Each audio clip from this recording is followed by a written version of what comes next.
Om Sahana Bhavatu Sahano Bhunaktu Sahaviryam Karavavahai Tejasvina Vadhitamastuma Vidvishavahai. Om Shanti Shanti Shanti.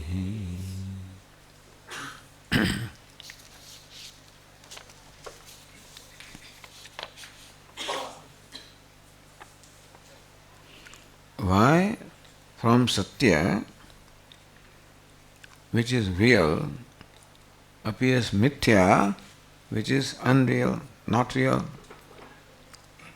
Why does Mithya appear from Satyam? What for?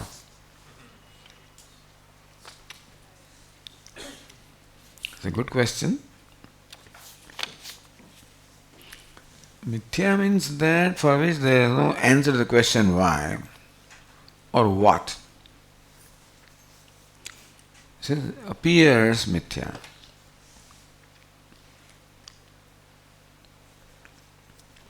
See, what it is we experience this universe,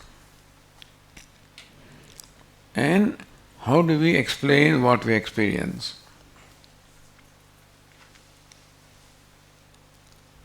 So, we should know what is the reality of what we experience, what's the reality of the experiencer. Then only we can relate to the things properly. When I relate to you, I should know who I am relating to. Is it not so? First of all, my mind has to determine who it is or what it is to which I am relating. Then my strategy is ready in my mind. When someone makes a phone call, first question I ask, who is speaking? Why do you need to know that? When you start talking, you cannot. Who is speaking? Now, in India, people don't reveal this. Who are you? Who is speaking? Sometimes that goes on, Each one asks, who is speaking? I will not tell you who I am until you tell me who,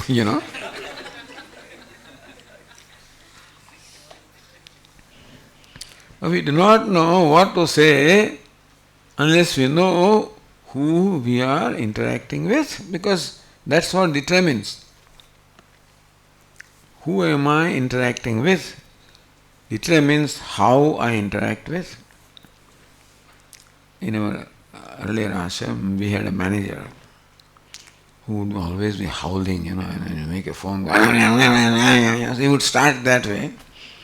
He would calm down all of a sudden. Yes, sir. Then we know there is a trustee at the other end.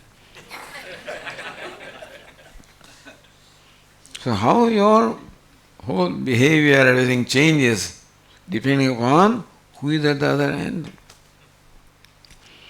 In short, the point is that we should know what it is that we are interacting with.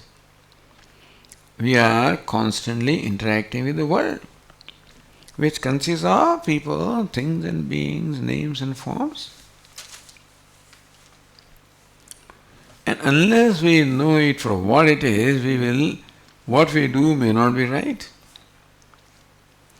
For example, I take the world to be real. Means exactly as it appears to be. That's the reason why what you do has an impact upon me. When you say something pleasing to me, then I'm happy. Say something displeasing to me, I'm unhappy. Thus, my reaction to the interaction of the world is happiness, unhappiness. Because you are real as you are, and what you do or what you say also is real. If I knew that it is mithya, just an appearance, then perhaps I may take differently, what you tell me or what you do to me. I know it's an appearance, not a reality. In that case, my response will be different.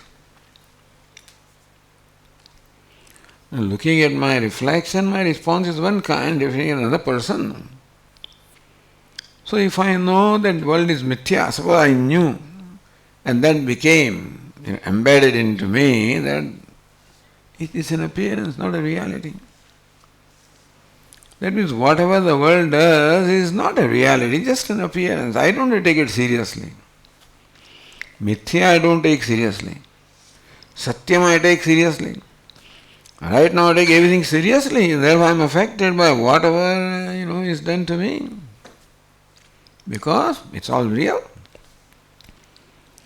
If it is mithya, just an appearance, then my response or reaction will be different. All the problems will be solved. Because the manam, honor also is mithya, dishonor also is mithya. Respect also is mithya, disrespect also is mithya. Right now honor is satyam, therefore I feel happy when somebody honors me. Dishonor also is satyam, so I feel unhappy. So because I take the world to be real, I keep reacting with happiness, unhappiness, harsha, shoka, raga, dvesha. Raga, dvesha can be there only for a real thing.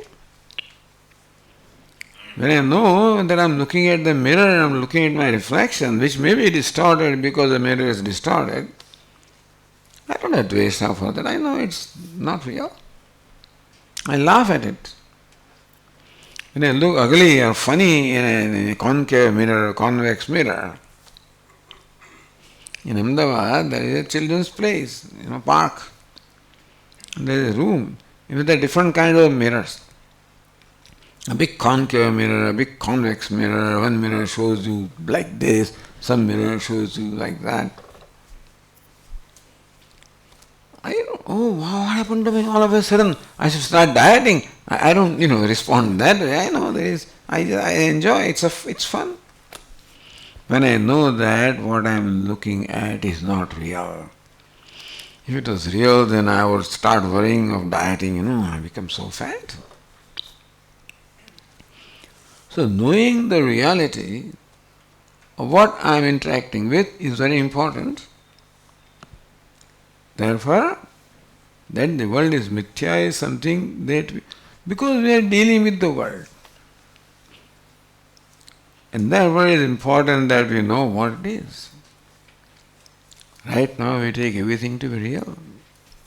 And therefore it has a different impact upon me as compared to if I was sure that it is all mithya, it would have a different impact upon me. Therefore knowing the reality of what I am interacting with is important.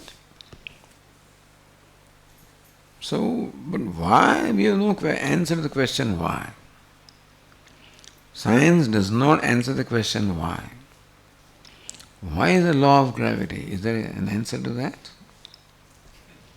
Why are things what they are? No, they answer the question what, not why. Similarly, Vedanta answers the question what, not why. Notice why should mithya come from satyam? That's what it is.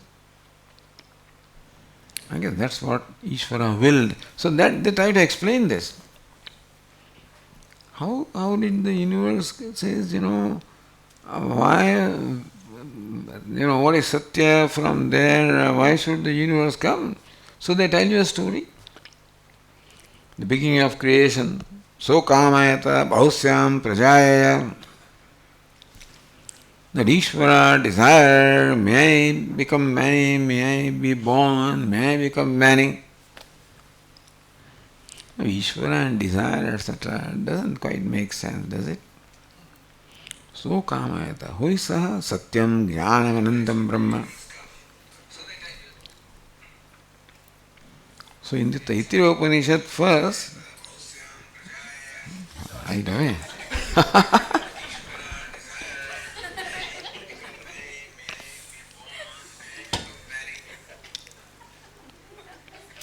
He may not know that was recording,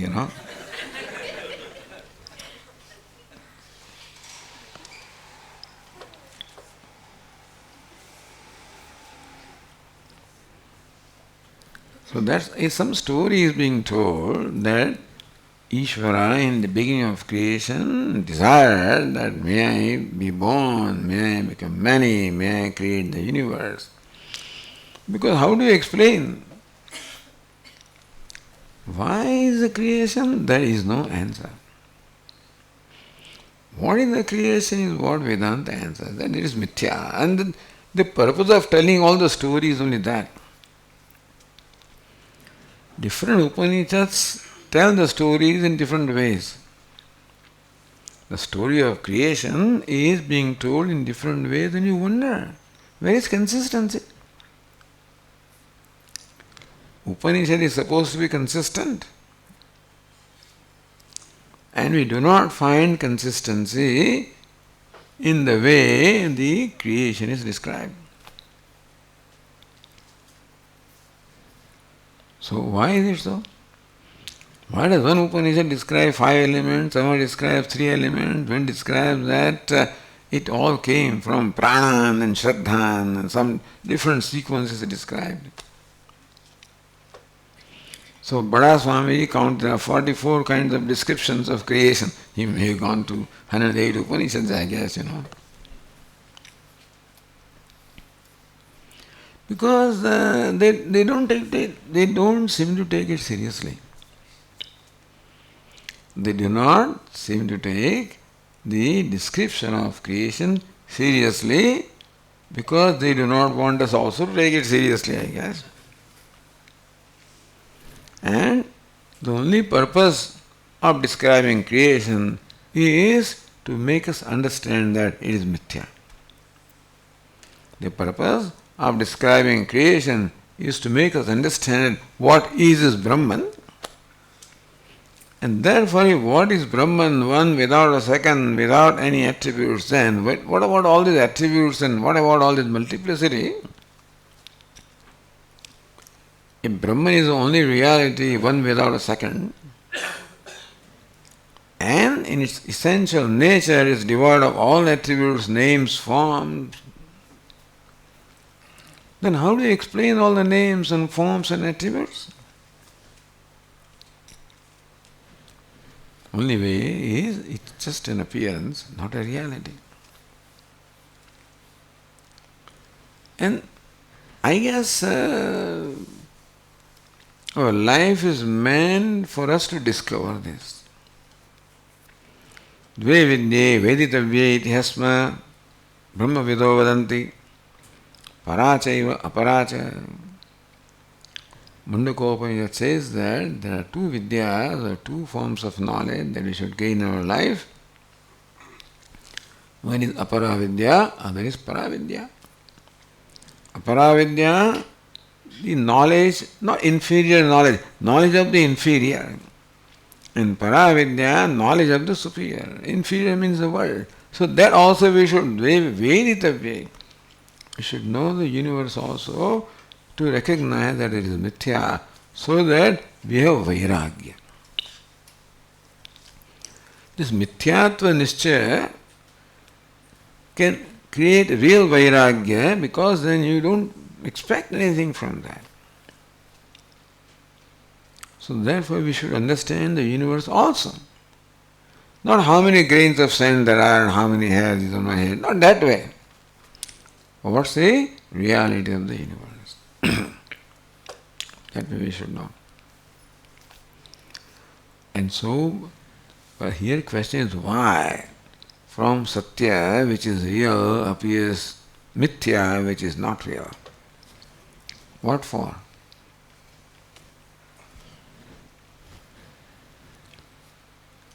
Lokavattu Leela Kaivalyam. There is one sutra in Brahma Sutra. Lokavattu Leela Kaivalyam. Leela. Just as sometimes king also desires, to change his attire and play some roles, some drama. It is king's free will or fancy that I want to play, as a beggar or something like that. You can't say why. Why should he act as a beggar? His will? His fancy, not will. So why this universe? Fancy.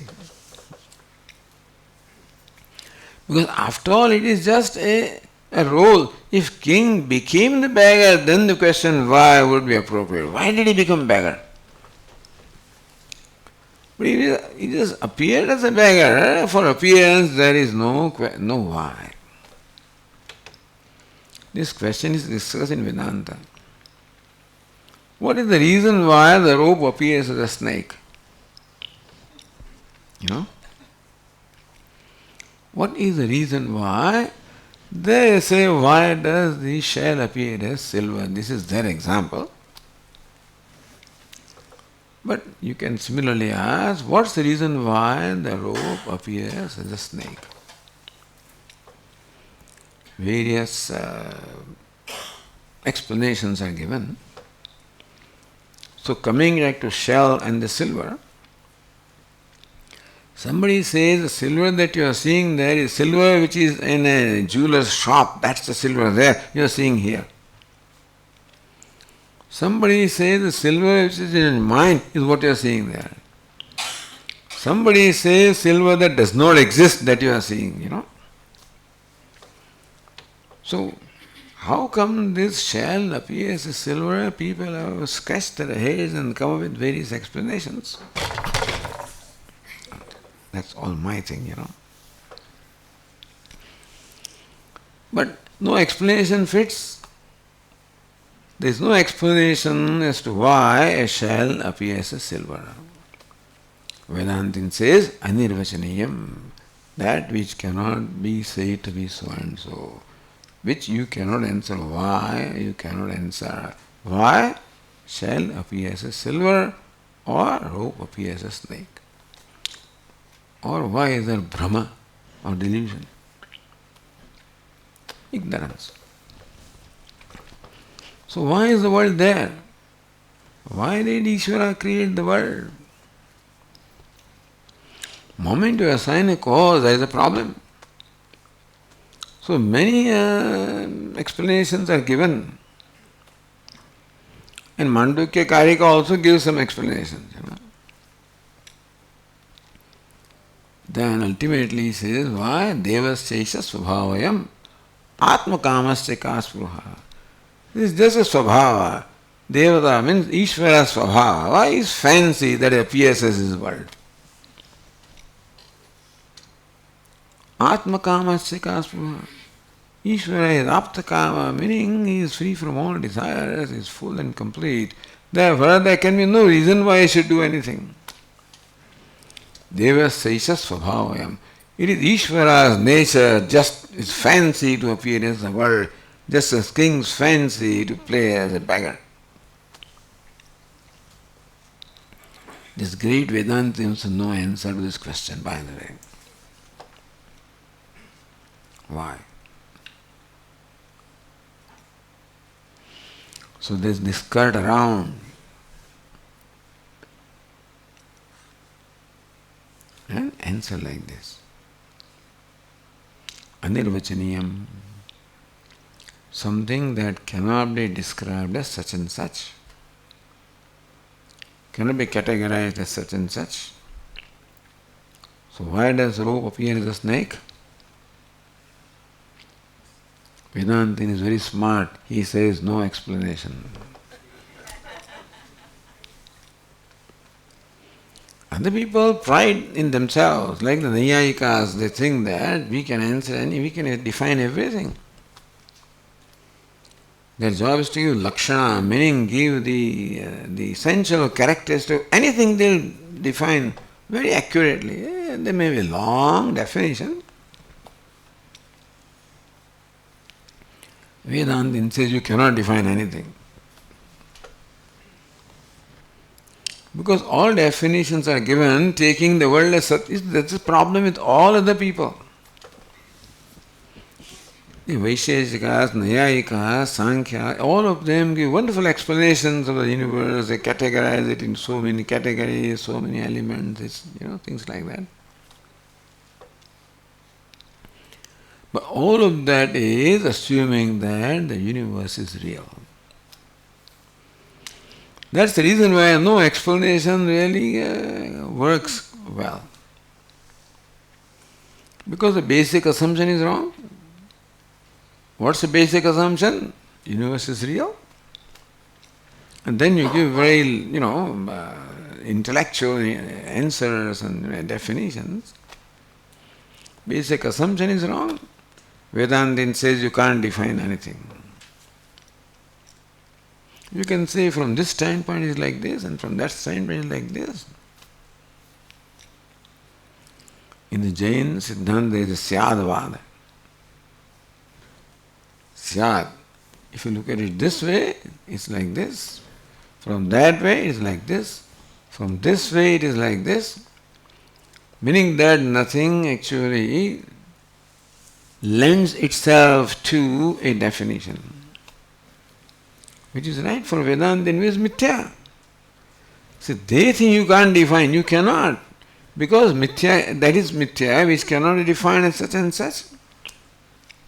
But rest of them take the world as real and then come with this kind of explanations. Vedanta is mithya. Why? No answer. Otherwise it will become satyam. If there is an answer as to why, then it becomes real.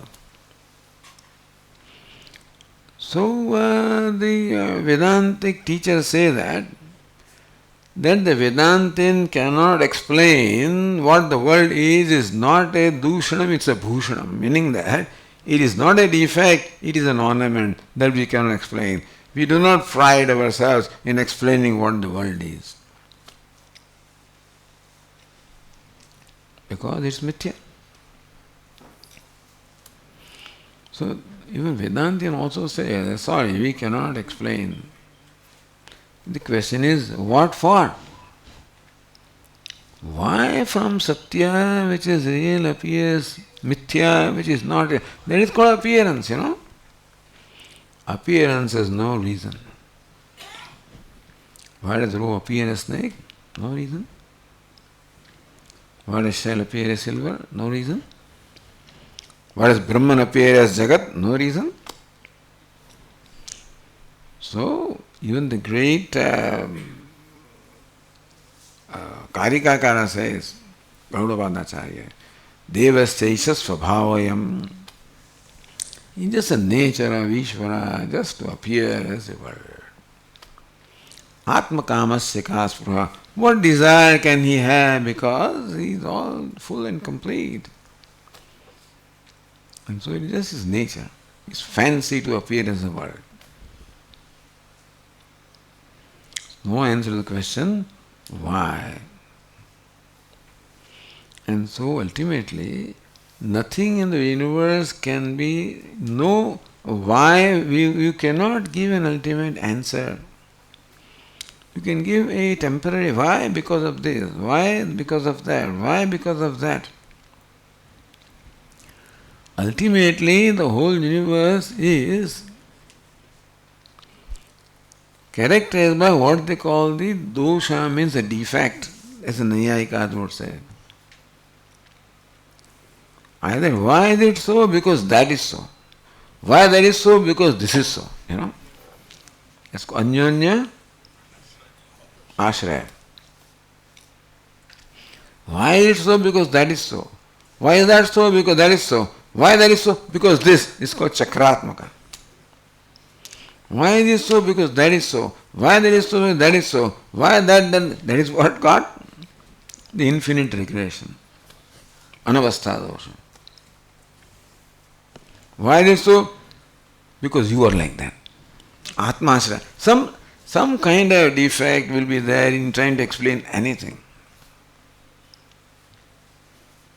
I don't know whether you thought about it or not, but then that is why don't scratch your head much about giving why. Why, we want to know the answer why something happened. Why did you say this?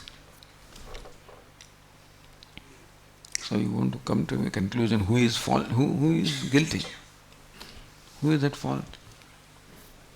This is guilty. Well, of course, a judge has to do that and to announce. But that is based on a limited data, is it not so? Judge thinks that he has all the data. that this fellow did this to him or her or whatever, and then that's why. Based on all the evidence that he has. His evidence for what? From this lifespan. Does he have the knowledge of what the previous life, what this fellow had done to this step earlier? Did you know that? If you want to give justice, you should take everything into account. Is it not so? Of course, that way court cannot work, so they have to have some boundaries. But really speaking, why did this fellow steal? Why did this fellow hurt? You can give it a conditional answer. There cannot be an unconditional answer as to why. Because that's what this fellow did in the previous life. Suppose somebody says, because we have only data of this lifespan. So don't take things too seriously. Don't arrive at a final conclusion, this is that alone and this fellow is only guilty, that is, Maybe for the sake of vyavahara you may have to say that, but why did this person do this? Based on limited data that we have, not knowing what this fellow had done to this one earlier. I don't know why I'm saying all of this. What I'm saying is that's called mithya, that you cannot arrive at any conclusion.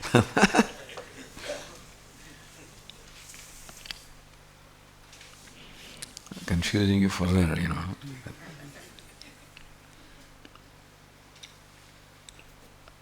So, does it answer the question? Then what you should do? You confuse the questioner, Then the Question vanishes.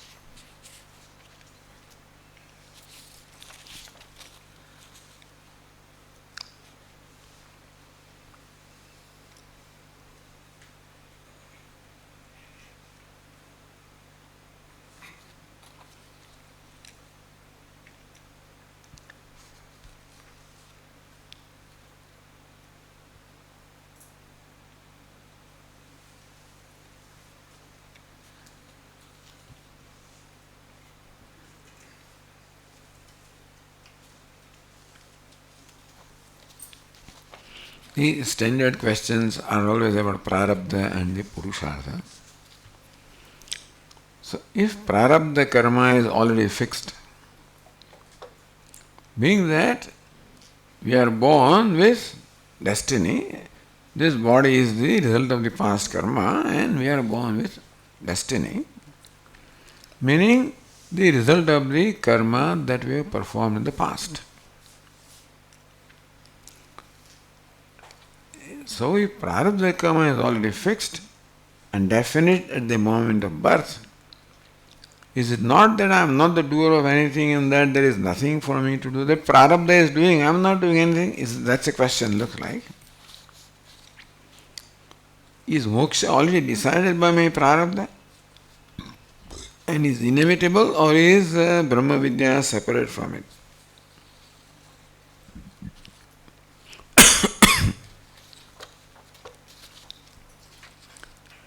That there are two forces in our life, or two variables.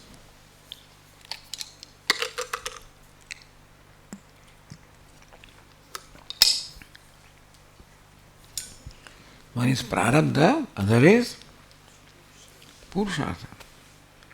Prarabdha means destiny, you also have free will. Is it not so?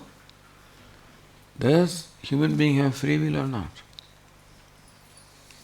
Some people question that. There is no free will. If there is no free will, then there is no responsibility.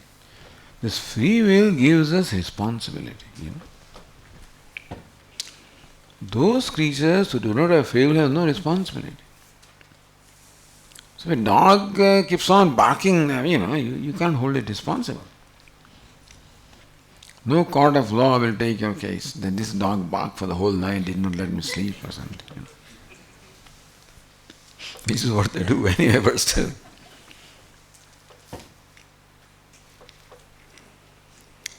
So as best as we understand, human beings have free will, meaning freedom to choose.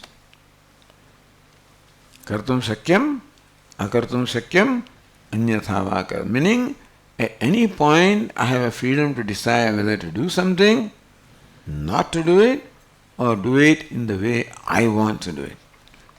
We have a freedom of free will means freedom of choice. In every situation. Because every situation calls for a response from me. And it calls for response from everybody, but other creatures' response is already determined. They are already programmed, so they don't have to worry about. Because when a cow sees grass, it will be gravitated towards that and sees a danda, then to get away from that. Standard example. But you see a danda, you may not run away from that. You look at the expression of that face. It looks like my friend just making a show. If a person does not have danda and look at his face and then you turn away. What I am saying is that we have thus freedom to choose what to do in a given situation, and that is called free will. Thus, at any moment there are all these two forces working, free will and destiny. So, Swami, what is destiny? What is free will? It is difficult to determine the dividing line between the free will and destiny. But Bada Swami gave a very nice definition. What you confront is destiny and what you do is free will.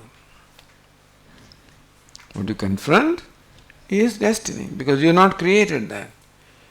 How you respond is what you decide is free will. So it is not right that we only have prarabdha and that prarabdha alone determines my life now. Yes, prarabdha does have an important effect. Every situation is influenced by prarabdha. But at the same time, in every situation, I do have the freedom to decide what to do. Otherwise, you cannot be held liable for anything in court of law. As I said, they will not punish a camel. In Ahmedabad, we have a camel-drawn cart, Camel looks always up, never down. So it doesn't know what is red light, what is yellow light, what light is there. It may just walk. And still, they will not catch hold of the camel. The camel's owner will be perhaps, punished. Because camel doesn't have free will. The owner has a free will, and so he is held responsible. So we have a free will, and therefore we have responsibility. So prarabdha creates a situation, and we have the responsibility to display a right, appropriate response. That is the responsibility given to us. So freedom also is given, and freedom has to be accompanied with responsibility. Otherwise it becomes a license, no freedom. Like a dog becomes mad or something like that, And so man will become like that if he has no responsibility. But we are responsible, therefore we are held liable for a wrong conduct. So there is something right and wrong in our life. No right and wrong in the life of a dog or a cat, by the way. The right-wrong business is only for the human being. Because I can choose. And it's likely that I will make a wrong choice. And therefore there is something wrong and right for us, not for the rest of the world, which is already programmed, and we are not programmed to that extent. So it's not that prarabdha decides everything. And you can say there is no prarabdha, all there is purushartha. What is prarabdha today is the result of actions I performed in the past, is it not so? And that time I use my free will to perform that action. So what is prarabdha today was free will in the past, is it not so? So no prarabdha, only free will. Or, Swami, why did you decide to do a given thing? In a given situation, why did I decide to do a given thing? My prarabdha, you can say. So prarabdha prompts me to do a certain thing. So then, is it prarabdha or free will? One of those questions. Then you cannot define exactly where prarabdha ends, where free will begins. That does not mean that we don't have free will. That does not mean we have no responsibility. We have free will and we have responsibility, and therefore we are responsible for whatever we do, which is not the case with other creatures. So no, prarabdha does not decide. Prarabdha presents situation, then we decide what to do in that situation. The free will decides. If prarabdha decided, then we would not have any responsibility at all. My prarabdha did it. That's what my mind told me to do. That explanation will not work anywhere. Not with police, not in the court, nowhere will it work. Otherwise we can escape with that explanation. Chief says, it is my prarabdha which made me do this. Your prarabdha will take you to prison also, you can say.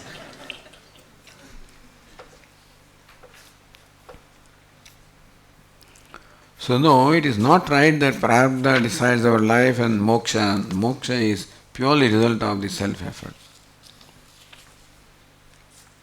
I should say purely, it's a result of self-effort. Otherwise everybody will be liberated. Prarabdha decided, then everybody will be liberated. That's not so. Then Bhagavan cannot have that. He wants to continue his creation. People sometimes ask, Swami, if everybody got liberated, what will happen?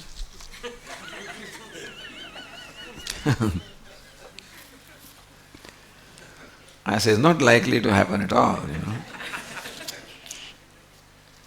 Because Ishvara, who has created the world, wants the world to continue. So he would not have this situation that everybody gets liberated. He will have enough number of people to continue the universe. That is in his interest, because when you create something, you want it to continue, isn't it? Ishvara has created the universe, so he wants to continue. That can happen only if there is ignorance. I mean, there is all this prarabdha, purushas and all that stuff, then only it can go on. So that's why Ishvara has made that arrangement. So don't worry, it won't come to an end. Don't worry, people will not get liberated like that,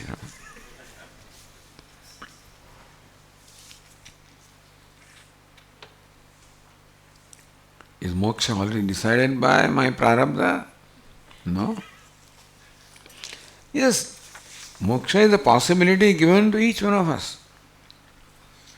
It's a possibility. And it is our purushartha to make that possibility a reality.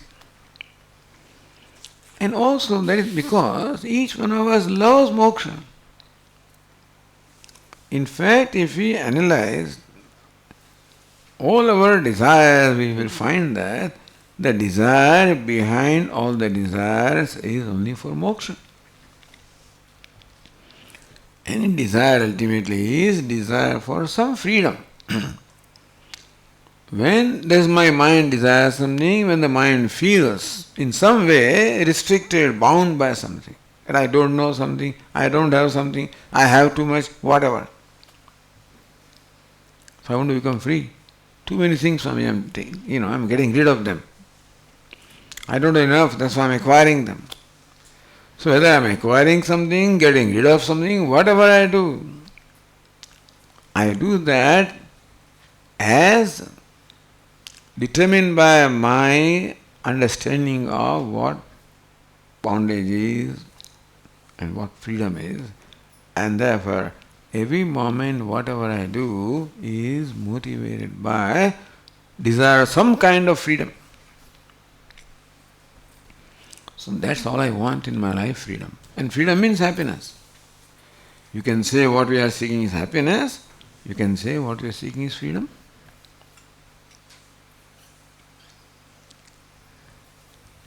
Sarvam paravasham dukkham, sarvam atmavasham sukham. Sarvam paravasham dukkham. Manusmriti says that where there is paravashata, where there is dependence, it is dukkha.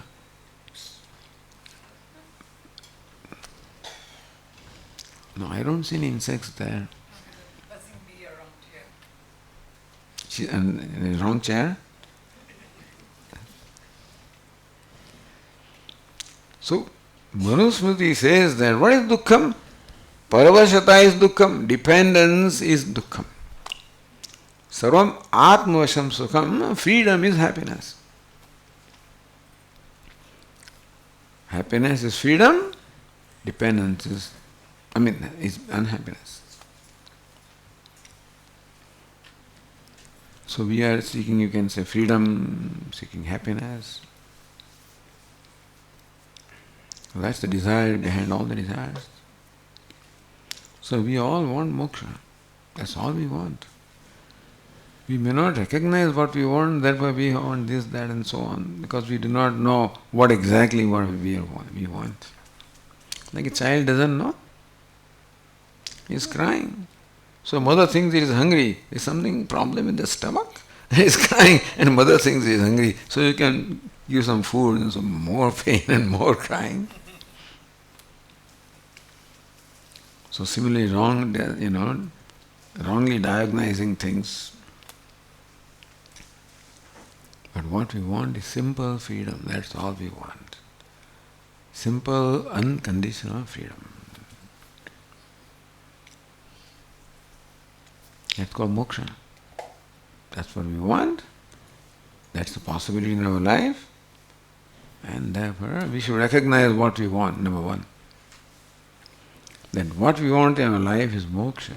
We think that we want this, that and so many other things. But then, the desire behind every desire is for moksha. Sooner we recognize, better it becomes. Then we'll stop wasting time with many things. Right now we are spending time in fulfilling so many desires, thinking that will be all right. When this is done, I'll be all right. That's done, I'll be all right. I'll be all right. I'm all right also for a moment. Then I find that not quite, and something else. Then I feel all right, not quite. So sooner we recognize that all that what we need is moksha, unconditional freedom.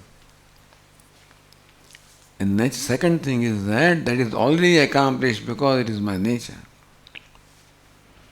And therefore the life should become a process of accomplishing what is already accomplished, not accomplishing the unaccomplished. So when the desire arises, it is something that we don't have, which we want, but then we should recognize that real desire is to accomplish what we already have.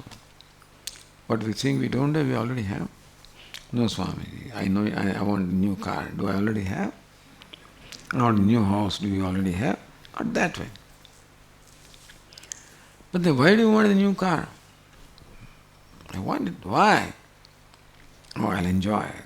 So for happiness. Why a new house? Ultimately we find that the desire is a desire for happiness. And that you already have. So desire for house can be fulfilled, not desire for happiness. Desire for a car can be fulfilled, but not desire because that you already have. Swami used to tell in imaginary story that this man performed penance, and God appeared before him. God says, what do you want? What can I give you? Oh Lord, give me a head over my shoulder. Say that again. Please give me a head over my shoulder. What? A head over your shoulder? I'm sorry, I cannot give you. I thought you're God. You can give anything. He said that also I cannot give what you already have. So all kinds of desires we have for what we think we don't have. Because desire behind all desires is the desire for happiness which we already have.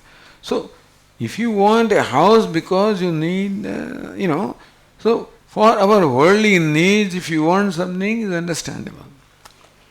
But if you need something for happiness, then it's not understandable. You need a car for transportation, is okay. You need a car so that I'll be happy. Now, that's not going to work. You need a house, that is quite understandable. But I'll be happy. How long? My new house, how long? 15 days, 1 month, 2 months, 3 months? I think now we need a new carpet. We need some curtains here. We need this change. We need that change. Soon they want to change something. They just built house after 5 years of effort,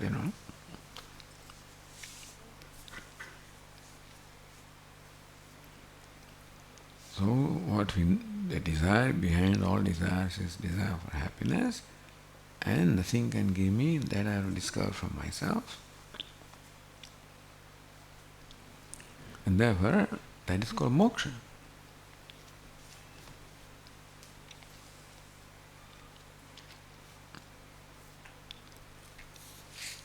So karma, then Vedanta doesn't bother about this karma, agami karma, this karma, that karma. We discuss about, that's all right to answer questions.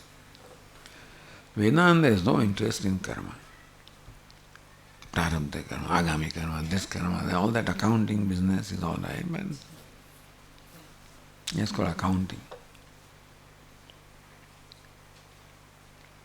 Vedanta is not interested, it is interested in knowledge. So we entertain questions about karma, no doubt about that, but what's the extent the agami karma can modify, add, remove anything? My prarabdha. Basically, karma does not do anything, by the way. The one who performs karma is the one who decides, what he wants and what's going to happen. It's not karma that is doing something to me. It is I who desired something. See, karma, what is karma? Karma is an action performed by me to fulfill a given desire. So karma does not do, that desire is something that does. And who is the desirer? That is myself. Ultimately, you can't say karma does. What can karma do? Karma is given empowerment by the desire, and I was the one who desired. So if somebody is doing something to me, ultimately I am doing something to myself. Is not so? Now think about it. Okay. So that is the last question. Any other question? One is not a question, but one is a request, so that we'll try to fulfill.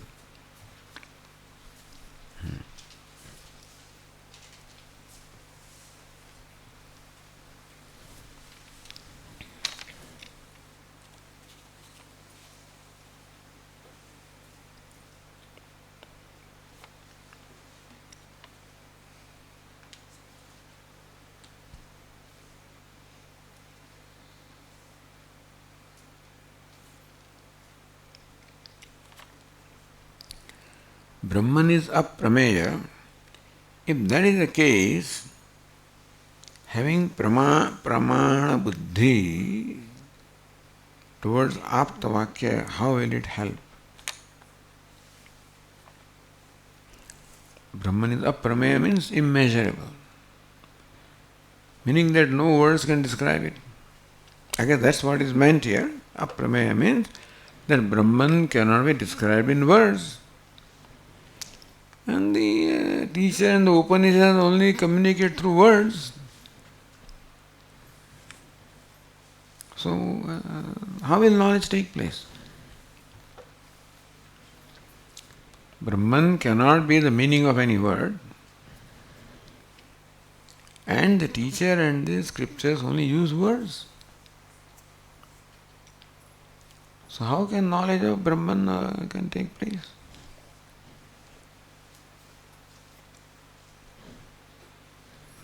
I'm asking you. Hmm? It is? Yes, it's your own self.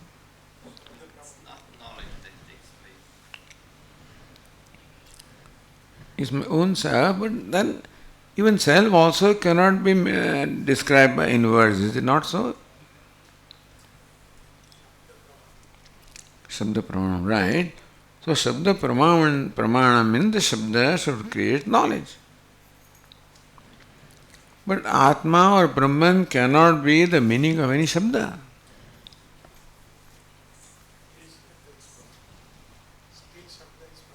I know it's too late for a night, to discuss this kind of a thing. They're just indicators. They act as pointers. They act as pointers. Words act as pointers. They point out. Pointers, yes. Well, the simple answer is that Vedanta is Pramanam, not in a conventional sense. It's called Pramanam. I don't know why is it called Pramanam, by the way. What is Pramanam? Pramanam, Pramakaranam, like eyes are a Pramanam for color. So what do the eyes do? Eyes illumine color. Is that right? It's not a complicated question. People are wondering, what to answer. So eyes are pramanam because eyes illumine the color. A pramanam reveals its relevant object. So eyes reveal the color. That eyes are the pramanam for colors. Ears are pramanam for words, sounds. So also Vedanta is pramanam for Atma, is it not so? All right, I will reserve this for tomorrow's discussion, how Vedanta is pramanam.